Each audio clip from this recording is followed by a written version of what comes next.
చిన్ననాటి స్నేహితుని మోసం చేసిన ఘటన సుల్తాన్ బజార్ పోలీస్ స్టేషన్ పరిధిలో జరిగింది. చిన్ననాటి స్నేహితుడైన నవీన్ వినోద్ అనే వ్యక్తిని బినామీగా చేసుకుని లిటిగేషన్లో ఉన్న ప్రాపర్టీని ₹1,50,00,000 కొనిపించారు. రిజిస్ట్రేషన్ అయిపోయిన తర్వాత తీరా ఇంట్లోకి దిగేసరికి అప్పటికే ఆ ప్రాపర్టీ లిటిగేషన్లో ఉందని నరేష్ అనే అసలైన ఓనర్ ఒరిజినల్ డాక్యుమెంట్స్ చూపెట్టడంతో మల్లికార్జున్ కంగుతిన్నాడు. ఇదేంటని నవీన్ను నిలదీయగా కొన్ని రోజులు కాలం గడిపాడు. అనంతరం కోర్టు నుంచి నోటీసులు తీసుకొచ్చి మల్లికార్జున్కు ₹1,00,00,000 ముట్ట చెప్పినట్లు మల్లికార్జున్ ముందు పెట్టాడు. ఇదేంటని అడగగా నవీన్ బెదిరింపులకు పాల్పడుతున్నారని మల్లికార్జున్ తెలిపారు. ప్రాపర్టీని అమ్ముకుని ఉన్న డబ్బులతో ఒక ప్రాపర్టీ కొంటే స్నేహితుడే మోసం చేశాడని మల్లికార్జున్ ఆత్మహత్య యత్నం చేశారు. బాధితునికి న్యాయం జరగకపోవడంతో తన గోడును మీడియా ముందు వెళ్లబోసుకున్నాడు. మల్లికార్జున్ బాధను అర్థం చేసుకున్న పోలీసులు విచారణ చేసి తగిన చర్యలు తీసుకుంటామని హామీ ఇచ్చారని బాధితుడు తెలిపారు. అన్ని ప్రాపర్టీలు అమ్ముకుని మోసపోయి పిల్లలను పోషించుకోలేని పరిస్థితిలో ఉన్నానని మల్లికార్జున్ కన్నీటి గాథను మీడియాకు వెల్లడించారు. జరిగింది. ఈ బాధ్యతలు ఇద్దరు నా దగ్గరికి రావడం జరిగింది. వీళ్ళకి హెల్ప్ చేస్తున్నాను నేను.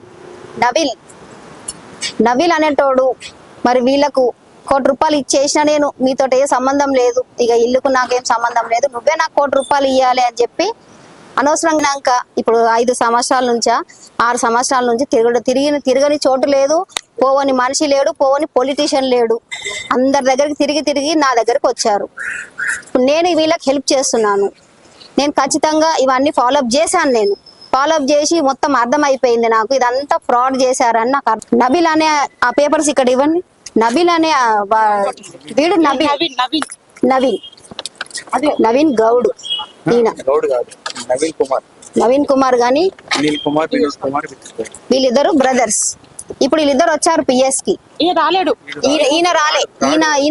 ఇంకా వేరే వచ్చిండు. ఈయన మాత్రం ఫోన్లలోనే బెదిరిస్తున్నాడంట. Government employee. మరి ఈయన గవర్నమెంట్ ఎంప్లాయీ ఉద్యోగాలు ఊడగొడతాం మేము. గవర్నమెంట్ ఎంప్లాయీ అయ్యి ఉండి ఎట్లా బెదిరిస్తాడు ఒక అమ్మాయిని? మరి ఇలాంటి వాళ్ళకి ఎలా ఇస్తుంది? మేము సీఎం రేవంత్ రెడ్డి దగ్గర పోతాం. ఇవన్నీ మాటలు పట్టుకొని రేవంత్ రెడ్డి దగ్గర పోతాం. ఎందుకంటే ప్రతి ఒక్కళ్ళ ఉద్యోగాలు ఊడగొడుతున్నాడు ఆ సార్ వచ్చిన కాడ నుంచి. ఇలాంటి మీద చర్య ఎక్కువ తీసుకుంటున్నాడు. మరి వీనికి బుద్ధి లేదా? ఒక ఆడపిల్లతో ఎట్లా మాట్లాడాలి? వీనికి బుద్ధి లేదా? వీడు ఎట్లా పిలుస్తాడు ఒక అమ్మాయిని? ఇలాంటి వాళ్ళని ఏం చేయాలి? నిలబెట్టి కాల్చాలి, ఒక్కొక్కరిని నిలబెట్టి. ఇప్పుడు ఈ ప్రాపర్టీ మాది, ఒరిజినల్ డాక్యుమెంట్స్ అని మా దగ్గర ఉన్నాయి.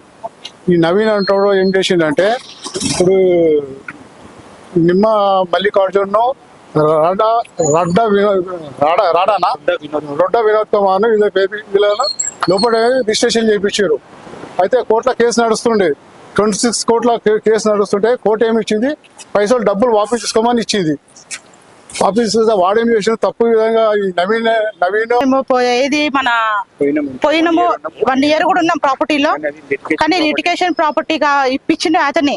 కానీ లిటిగేషన్ ఉంది, ఏదో మాకు సంబంధం లేదు, నా ప్రాపర్టీ నాకు ఇచ్చేసే, నా డబ్బులు నాకు ఇచ్చానంటే లేదు. మా ఆయన తోటి తాగిపించిండు, బాగా తాగిండు, ఏం చేసాడో తెలియదు. డమ్మీ పేపర్ మీద సంతకం పెట్టించుకున్నాడు, వైట్ పేపర్ మీద సంతకం పెట్టిండే. అది ఇప్పుడు ₹1,00,00,000 మీకు ఇచ్చేసినాను అన్నట్టు మాట్లాడుతున్నాడు. ఇప్పుడు ₹1,00,00,000 ఇచ్చేస్తే నేను ఉండాలి అక్కడ. మా ఆయన ఒక్కరిని తీసుకుపోయి సంతకం పెట్టినందుకు ₹1,00,00,000 ఇచ్చినంటే ఒక్కరి ₹1,00,00,000 తీసుకుపోయి ఎక్కడ పెట్టిండి? ఎక్కడ ఇచ్చిన అసలుకి? నేను ఉండాలి కదా. నా సాక్షి ఎవరున్నారు అక్కడ? ఎవరు లేరు. నేను ఇప్పుడు ₹1,00,00,000 ఇచ్చి ఉంటే నేను రోడ్డు మీద ఎదుర్కొంటాను సార్. రెంట్ ఇంట్లో ఉన్నాను నేను. ఇప్పుడు సాక్షి సంతకాలు